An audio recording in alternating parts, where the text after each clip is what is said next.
Hey, welcome to Agnes Thompson's channel. My name's Helen, and I'm going to share my story with you. My name is Helen. I'm 67 years old, and I live in the house my late husband, Robert, and I bought nearly 40 years ago.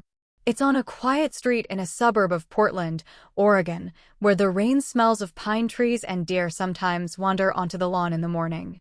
Robert has been gone for 3 years, but the house still holds his presence in the creak of the floorboards upstairs, in the scent of old books in his study, in the collection of jazz records I can't bring myself to put away. My greatest comfort is the garden in the backyard. I grow Mr. Lincoln roses, the kind Robert gave me for every anniversary, and Brandywine tomatoes, whose sweet taste reminds me of summers when our son, Mark, was still little. My life flows at a measured pace, on a schedule I set for myself after retiring. A morning cup of Earl Grey tea, watching the news, working in the garden if the weather allows. This isn't loneliness, it's solitude, a precious, hard-won right to quiet after decades of hustle. I don't feel disconnected from the world. For 30 years, I worked as a county records administrator. My job was to bring order to chaos. I turned dusty paper files, court records, and birth certificates into organized digital databases. This work taught me to see structure where others saw a mess, to find logical connections in disparate facts, and to value precision. Robert, an engineer by trade, always joked that I understood the logic of machines better than he did. He was a technology enthusiast and taught me not to be afraid of it. He was the one who, back in 1995, brought home our first computer and showed me how to get online with a deafeningly screechy modem. Helen, he'd say, they're just tools. Like a hammer or a screwdriver. What matters is whose hands they're in. How right he was. I still manage the household budget in Excel, order seeds online, and video chat with my sister in Florida. I'm not afraid of new things. I'm afraid of pointless ones. My son, Mark, is a child of the new digital age. He's successful, energetic, and I'm immensely proud of him. But at the same time, his world feels foreign to me, built on a different set of values. He's a real estate agent for a large firm downtown, and to him, the entire world is a collection of assets, liquidity, and investment potential. He talks fast, rattling off jargon, and his voice always carries a hint of impatience, as if he's explaining something obvious to a slow child. Our worlds touch, but they don't intersect. I value the process. He values the result. I see my garden as a memorial to my husband and the joy of creation.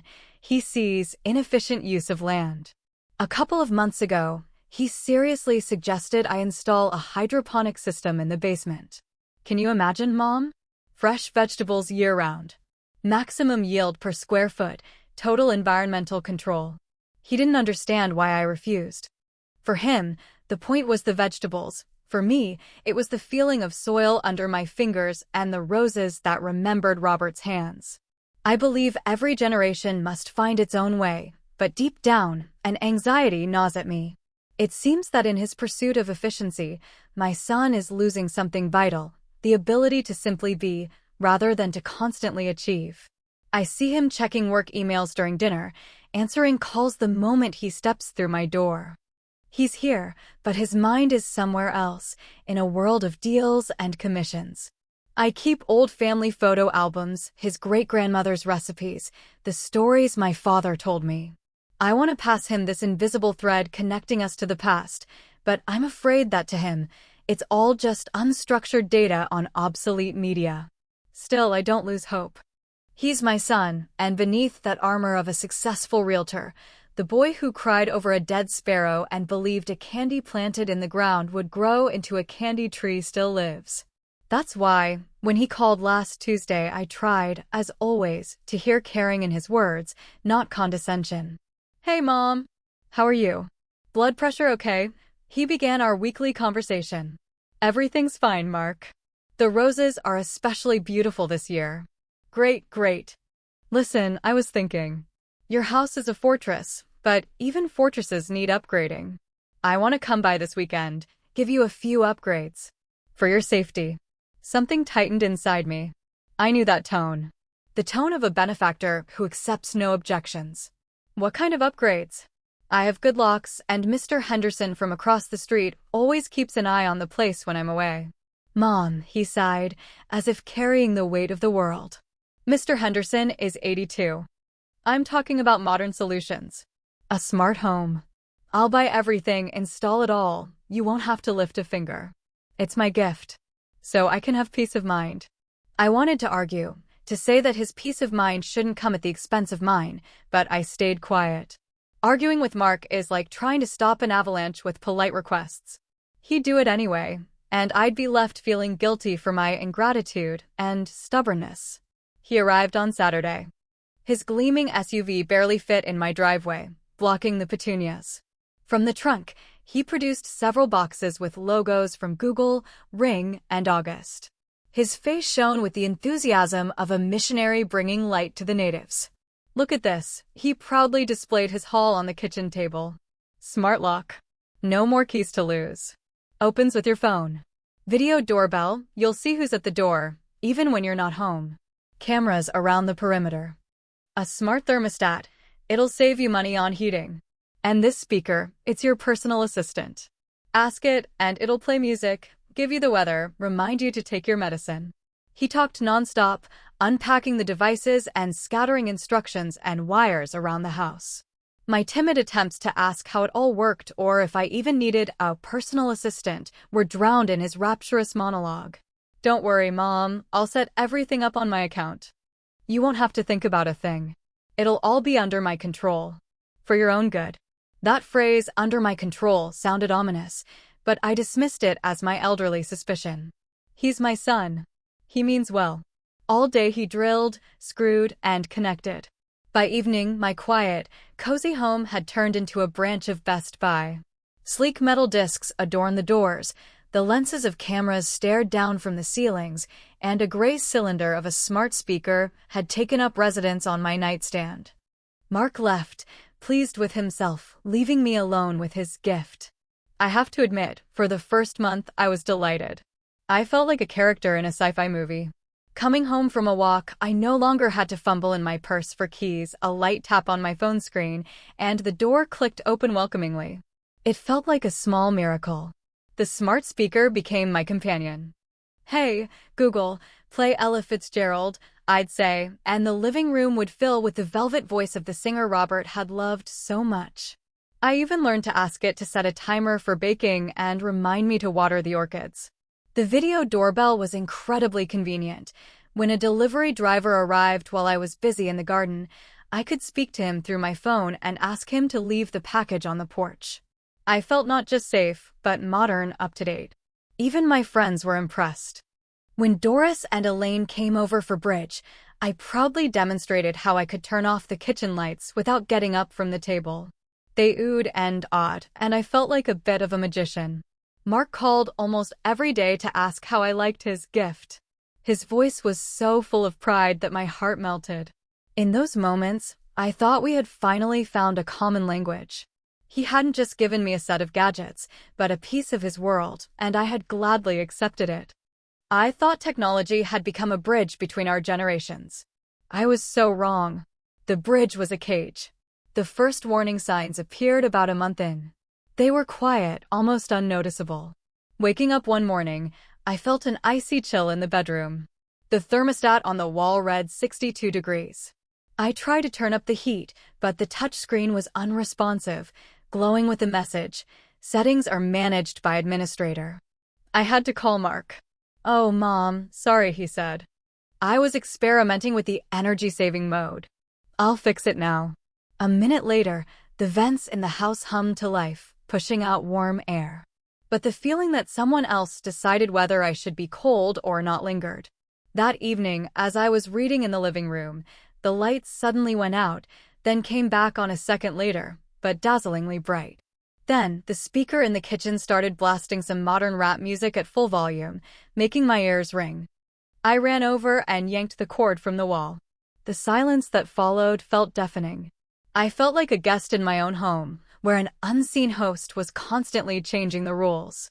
The real gut punch came the following Thursday. Doris and Elaine were over again. We were sitting at the table, laughing, discussing the latest town gossip. In the middle of a hand, my phone, lying on the table, buzzed. It was Mark. "Mom, you have company?" he asked without preamble. "Yes, Mark. Doris and Elaine are here." "I see. Why is Doris eating a third piece of your lemon pie? Doesn't she have diabetes?" The blood drained from my face. I looked at the camera in the corner of the room. Its small blue light was steady and insolent. My friends fell silent, having overheard the snippet of conversation. Their faces were a mixture of confusion and pity. I wanted the floor to swallow me whole. "Mark, how dare you spy on us?" I hissed into the phone, trying to keep my composure. "I'm not spying. I'm checking to see if you're okay," he replied in an offended tone. "I can see that you're agitated." After that evening, Doris and Elaine stopped coming over. They called, but their voices were strained. I didn't blame them. No one wants to play cards under the watchful eye of Big Brother. That night, I called my son and demanded he remove the cameras. He accused me of being ungrateful and paranoid. He said I didn't understand modern technology and that he was just looking out for me. The conversation went nowhere. I was left alone in my smart, secure, and utterly unbearable home. The breaking point came on a Monday. I had gone to the supermarket to stock up for the week. I got back around 5 in the evening. The sky was heavy with dark gray clouds, and a fine Oregon drizzle was beginning to fall. I walked up to the front door and took out my phone to unlock it, just as Mark had taught me. The app on the screen greeted me with a red banner, "Access denied." I tried again. And again. The same result. An icy dread began to creep into my heart. I had no keys. Mark had taken the old lock and all the copies. I started calling my son. It rang and rang. Long, indifferent rings. No answer. I left a message. Then another. The rain was getting heavier, seeping into the collar of my coat. The grocery bags were getting soaked, the cardboard egg carton turning to mush. I was standing on the doorstep of my own home like a vagrant. Panic gave way to anger, and anger to despair. An hour passed. I was soaked to the bone, shivering from cold and helplessness. The neighbors had turned on their lights, and their houses looked so warm and cozy. Mine stood dark and forbidding, like an enemy fortress. Finally, the phone in my hand came to life. It was Mark. "Mom? Is something wrong?" I was in a meeting. "I can't get into my house." I cried out, unable to hold back my tears. "Your stupid lock won't let me in." "Oh shoot. Right. Sorry, Mom." There wasn't a hint of remorse in his voice, only annoyance. "I remotely locked access while you were at the store. For security. And I forgot to turn it back on. I'll open it now."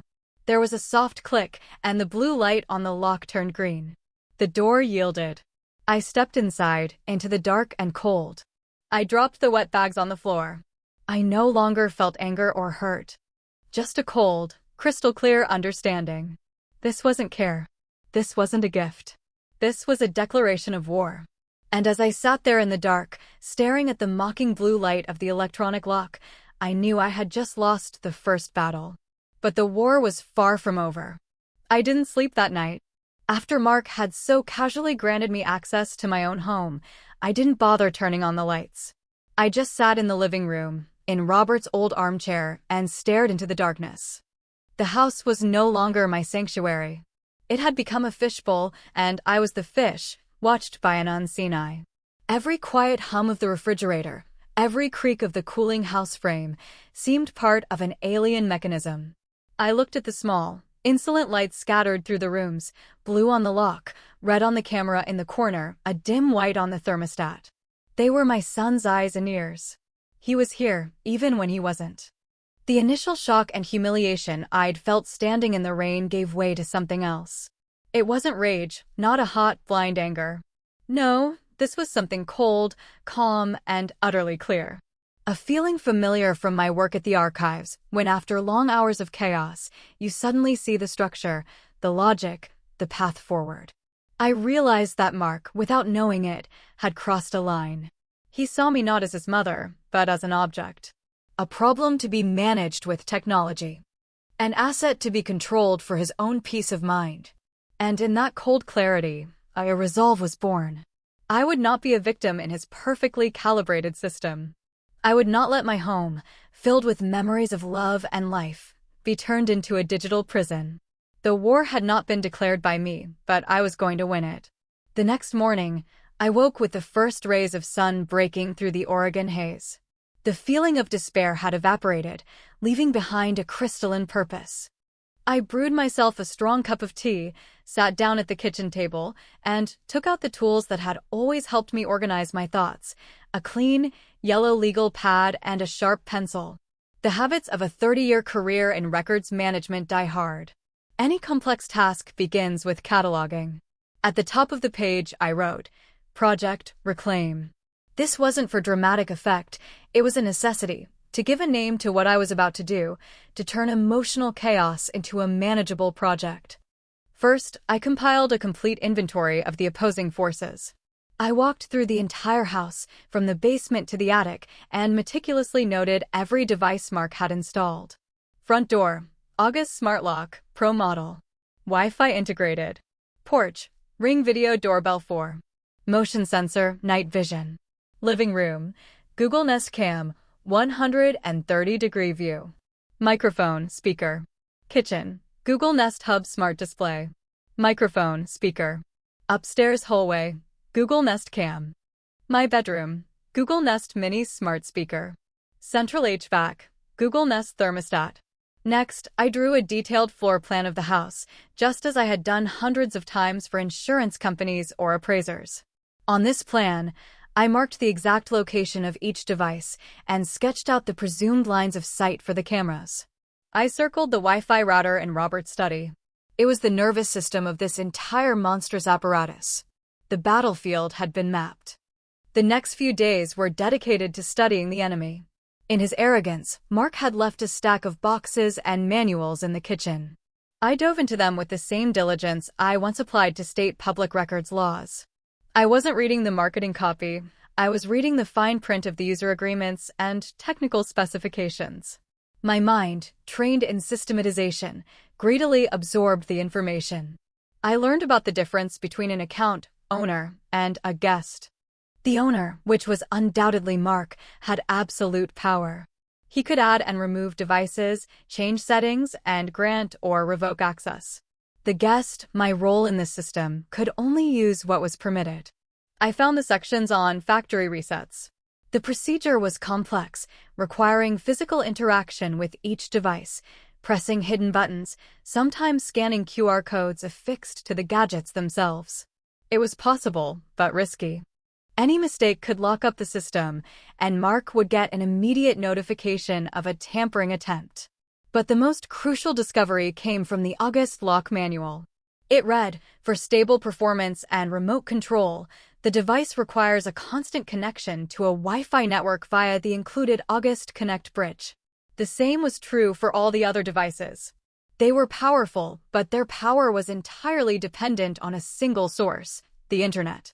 They were satellites orbiting a single star. And that star was in my house. The temperature of our conflict rose daily. Mark, sensing my withdrawal, didn't ease up. He tightened his grip, disguising it as even greater care. Our phone calls became battlegrounds. "Mom, I see you've set the thermostat to 70 again," he stated on Tuesday. "I've explained this. The optimal temperature for your age is 68 degrees.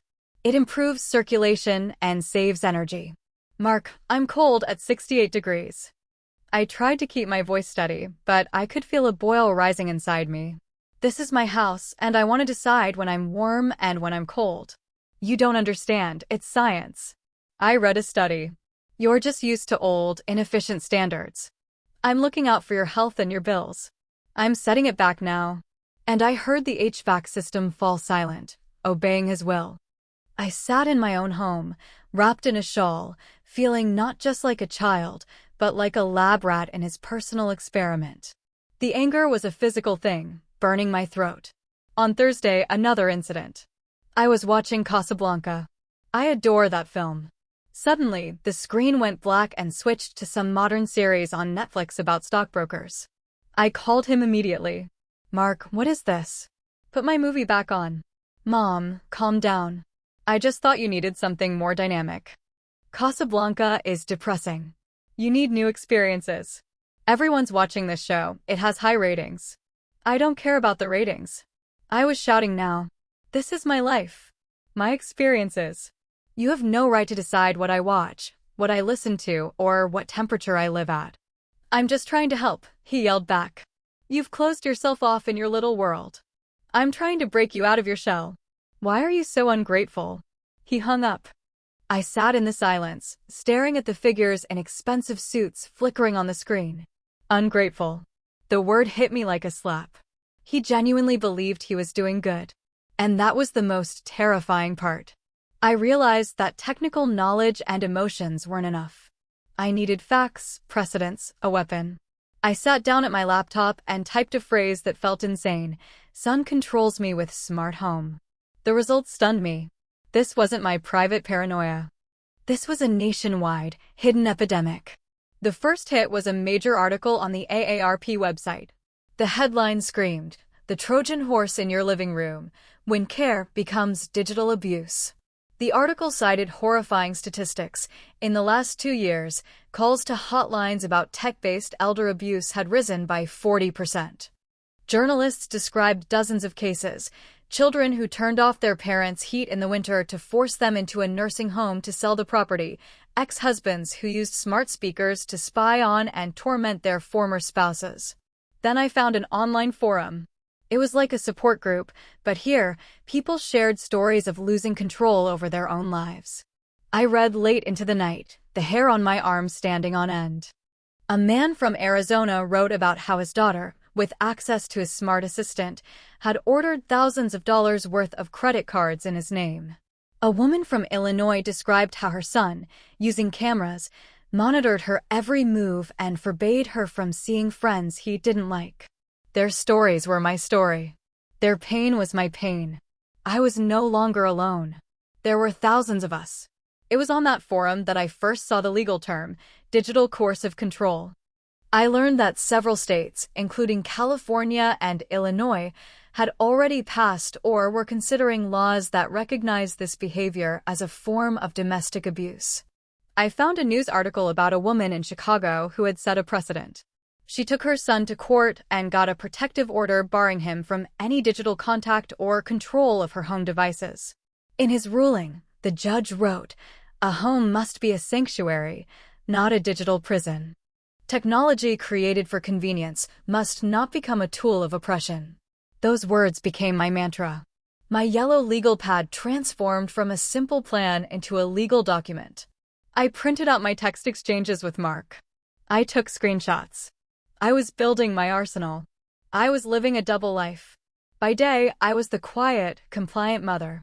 I even started playing along to lull his suspicions. "Oh, Mark, thank you for the reminder about my pills. I completely forgot." I'd say cheerfully into the empty kitchen, knowing he was listening. But by night, I became the archivist, the strategist. I sat in Robert's study, the one place I determined had no camera, and worked on my plan. I reviewed the contract with my internet provider, Comcast. The account was in my name, Helen Winters. It was paid from my bank account. Mark had never bothered with such trivialities. To him, the internet was like air, it was just there. He never considered who paid for it or who owned the account. This was his Achilles heel. He had built his empire on my land. The final straw was his call on Thursday night. "Mom, great news," he said, his voice full of enthusiasm. "I was thinking you're not getting enough social interaction. On Saturday, I'm coming over to install one more thing. A smart display for the kitchen. It'll automatically connect you to video chats with other seniors and interest groups. You'll get to socialize." I was silent. Socialize. On his command. With people he chose. "Mom? You there? Isn't that great?" "No, Mark," I replied, my voice like ice. "You are not coming over on Saturday. And you are not installing anything else in this house." "What do you mean?" "Mom, we've been over this. I'm doing this for your own good." "No," I said flatly. "This is over." I hung up. I knew I had little time. He was furious. He could show up at any moment. My strike had to be immediate. The plan was ready. It was simple, elegant, and devastating. I didn't need to hack his devices. I just needed to take back what was rightfully mine. To take away the air his system breathed. I could have just changed the Wi-Fi password. That was the obvious first step. But it wasn't enough. My strike had to be total and irreversible. I didn't just need to change the network password. I needed to change the ownership of the network itself. On Friday evening, an hour after our last conversation, I called Comcast customer service. My heart was pounding, but my voice was calm and steady. I identified myself, gave my account number, and answered the security questions. Then I said the line I'd been rehearsing for days. Hello. I'd like to completely refresh my account. I want a new login, a new password, and please, change the network name and password for me right now. Let's call it Freedom. On the other end of the line, the agent chirped politely, "Of course, ma'am." One moment. I sat in the study and watched the router. Its green lights blinked, went dark for a few seconds, and then lit up again. At that moment, a series of soft, barely audible clicks echoed through the house. The cameras were disconnecting from a network that no longer existed. The speakers went silent. The lock on the door switched to offline mode. Mark's empire had crumbled into a pile of useless plastic and metal. It was cut off from its master. I knew this was only the beginning. He would soon realize what had happened. He would come. And he would be furious. But I was ready. On the kitchen table lay my yellow legal pad, filled with evidence. Next to it, a printout from the legal aid website with an attorney's number. Even when it felt like all was lost, I had not given up. The next part of the story would show everyone's true colors. Silence. Not the tense, expectant silence that had permeated the house for weeks, but a real, deep, enveloping silence. A silence that belonged to me. After the call to Comcast, I sat in Robert's study for another hour, just listening. I could hear the whir of my old laptop's hard drive, the creak of the house's wooden frame settling in the evening cool, the distant bark of a dog down the street. These were the sounds of my home, uninterrupted by sudden bursts of music or Mark's voice from a speaker. The empire had fallen. Its electronic soldiers, the cameras, the locks, the thermostats, were now useless souvenirs, severed from their general. For the first time in weeks, I felt I could breathe deeply. But this wasn't a celebration. It was merely a ceasefire before the decisive battle. I knew Mark. His world was built on control and predictability. The disappearance of an entire house from his digital map would be more than an annoyance. It would be an existential threat. He would counterattack immediately. I stood up, walked to the window, and looked out at my quiet, lamplit street. I wasn't afraid. The fear that had lived in me had been replaced by a cold, almost scientific resolve. I was ready. On the kitchen table, like two loyal soldiers, lay my yellow legal pad and the printout with the lawyer's number.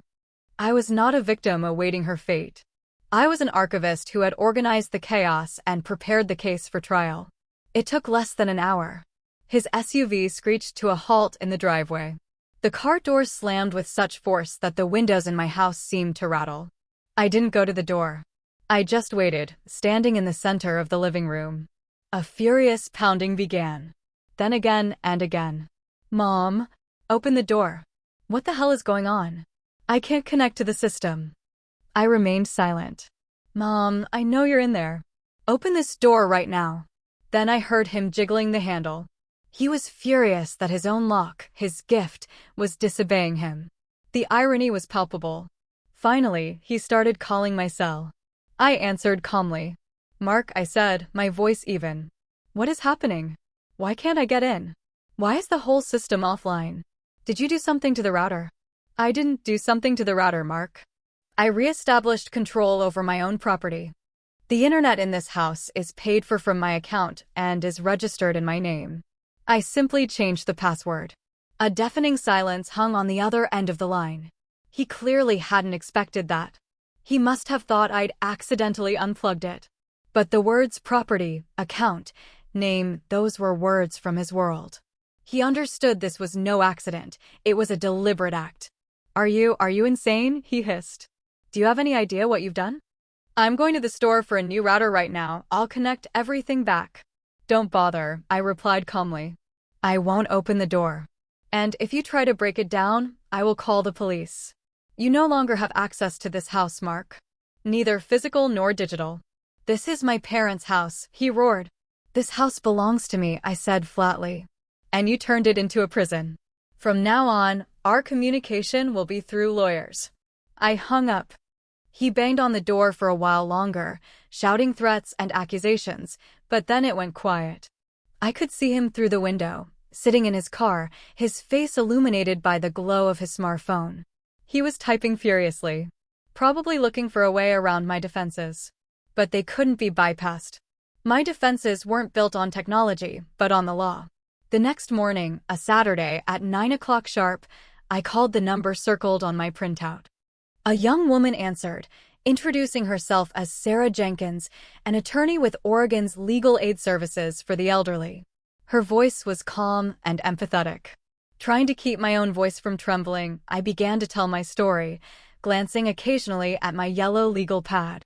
I told her everything: the installation of the system, the honeymoon period, the control over the thermostat, the eavesdropped conversation with my friends, the lockout. Sarah listened without interrupting. When I finished, she was quiet for a few moments. "Mrs. Winters," she said finally, and I heard not only sympathy in her voice, but also professional steel. "First, I want you to know, you are not crazy, and you are not paranoid. What you're describing is a classic case of digital coercive control. And unfortunately, we are seeing it more and more. Second, you did absolutely the right thing by documenting every incident. Your notepad isn't just a diary, it's your most important piece of evidence." Her words were a balm to my soul. For the first time in a long time, someone had validated my reality, confirming it wasn't just elderly crankiness. "What can we do?" I asked. "We can immediately file for a temporary protective order. Based on your notes and screenshots, a judge will almost certainly grant it. It will prohibit your son from approaching you or your home, and from making any attempt at digital contact or control. Then we'll push for a permanent order." And Mrs. Winters, I think your story can help more than just you. What do you mean? In our state, unlike California, there isn't a specific law yet for digital coercive control. These cases are handled under general harassment and domestic abuse statutes. But your case, so well documented, could be a powerful precedent. It could get the attention of our lawmakers. Are you prepared to fight not just for your home, but for others? I looked at the portrait of Robert on the mantelpiece. He always taught me that you can't walk away from injustice. "Yes," I said firmly. "I am." On Monday, Sarah filed the paperwork with the court. And, following her advice, I took the next step. I found that AARP article online and tracked down the journalist's name, Emily Carter. I wrote her a long, detailed email. I attached a few anonymized pages from my log. I wasn't asking for help. I was sharing information. I, the archivist, was sending data to another archive, the Archive of Public Opinion. The reply came 2 days later. Emily wasn't just interested, she was thrilled. "Mrs. Winters," she wrote, "your story is unique not because of its tragedy, but because of your methodology. Most victims feel lost, they don't know what to do. You fought back using logic and a systematic approach. This is exactly the kind of story we need to show people they aren't powerless." We had a video call. Emily was a smart, energetic woman in her 40s. She asked precise, probing questions. She wanted to know everything: my feelings, Mark's motivations, the technical details. Talking with her helped me see my own story from an outside perspective. "You see, Emily," I explained, "the most frightening part is that my son, I'm almost certain, still believes he's right. He sees the world as a set of systems to be optimized. He was trying to optimize me. He didn't see the person, his mother. And I think there are more and more people like him. They aren't evil in the classic sense. They're just blind. Their empathy has atrophied behind their smartphone screens." Emily nodded in agreement. "That's exactly what I want to write about," she said. "About a new kind of cruelty. The cruelty of good intentions. The cruelty of efficiency." I was granted the temporary protective order on Thursday. When the process server handed a copy to Mark at the door of his chic downtown Portland office, it must have been a shock. That evening, the phone rang. It was an unfamiliar number. I started the recording as Sarah had taught me and answered. It was Mark. His voice was unrecognizable. There was no rage, no condescension. Just confusion and a pathetic, pleading tone. Mom, why did you do this? A protective order. Why? We could have just talked. I tried to talk to you, Mark. Many times. You didn't listen. But the court, lawyers. This is humiliating. What will people say? Is that what you were thinking about when you were spying on me and my friends? Or when you left me standing in the rain? He fell silent. And in that silence, I suddenly heard what he had so carefully hidden behind his armor of care, fear. Mom, please, let's just call this off. I'll remove all those stupid cameras. I'll do whatever you want. Just withdraw the petition. Please. I'm going through a tough time at work. I don't need legal trouble. And then I understood. This wasn't remorse. This was fear for his reputation, for his career. My little rebellion could cost him a lot of money. No, Mark, I said calmly. We're not calling it off. You need to understand that actions have consequences. Emily Carter's article was published 2 weeks later on the AARP homepage and was syndicated by several major outlets. It was titled, "My Home is My Castle, Not Your Smartphone." My story, told without embellishment but with an emphasis on the methodology of resistance, triggered an avalanche of responses. People from all over the country wrote to me. They thanked me, shared their own stories. Sarah Jenkins's office was flooded with calls. But most importantly, the article caught the attention of a member of our county board, Jim O'Brien, a former prosecutor. He called Sarah himself and asked for a meeting. The three of us, me, Sarah, and Emily, sat in his office at City Hall. I told my story one more time, but now it sounded different. It wasn't a complaint. It was testimony. Mr. O'Brien, I said, the problem is that the law isn't keeping up with technology. Devices sold under the guise of elder care are too easily turned into tools of control. We need clear rules.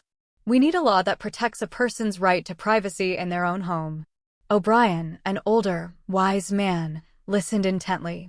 He promised to bring a draft of a local ordinance on digital coercive control before the board. My small war was moving to a new front. 6 months have passed. The permanent protective order was approved by the court. Mark has not tried to contact me again. I heard from his ex-wife, with whom I've stayed on good terms, that his business has indeed been struggling. A few big deals fell through. Apparently, rumors of a legal battle with his own mother didn't do wonders for his reputation as a family-focused realtor. My house is my fortress again. With the help of a friendly handyman, I installed a simple, reliable security system with sensors on the windows and doors, but no cameras or microphones. I am the owner and the administrator. Only I know the password. Last Tuesday, the Portland City Council passed what the press jokingly called Helen's Ordinance. It was the first of its kind in Oregon. It clearly defines liability for using smart home technology to harass, control, or manipulate. It was a victory. And not just for me. I'm sitting in my garden. The Mr. Lincoln roses are especially lovely this year. I don't know if Mark and I will ever reconcile. Maybe not. Some bridges are burned for good. But I no longer feel anger or resentment. I didn't just get my house back. I got myself back. I've learned that wisdom isn't just the experience of the past, but the ability to protect your right to a future. And sometimes, all it takes is changing the password.